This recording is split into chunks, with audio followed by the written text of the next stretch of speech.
আমরা আজকে এই তীব্র নিন্দা জানাই।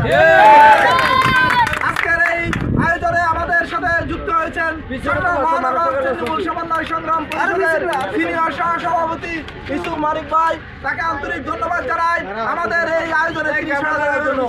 বিশেষ করে আন্তরিকভাবে ধন্যবাদ জানাই আটক সমাজের সকল ইমানদার মুসলমানদেরকে, যারা আমাদের ডাকে সাড়া দিয়েছেন, এই বিক্ষোভ মিছিলে অংশগ্রহণ করেছেন।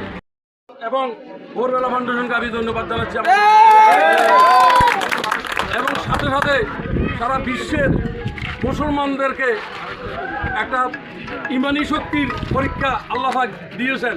তবে অনেকে এই ইমানি শক্তির মধ্যে চুপ করে আছেন, যারা আজ চুপ করে সারা বিশ্বের মধ্যে আসেন এই ফিলিস্তিনি শিশু নারী যাদের উপর যে বর্বরতা হামলা, তাদেরকে ইয়ে করে এর জন্য তারা একদিন দায় দিতে হবে।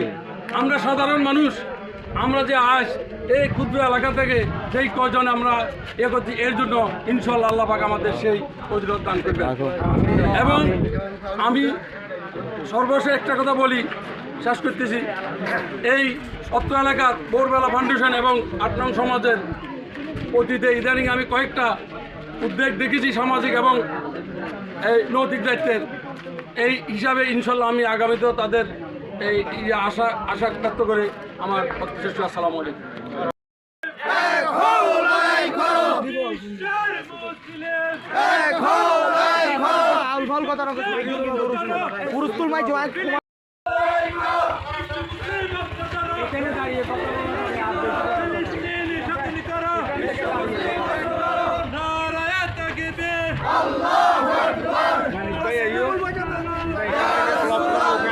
তুমি কথা বলবা।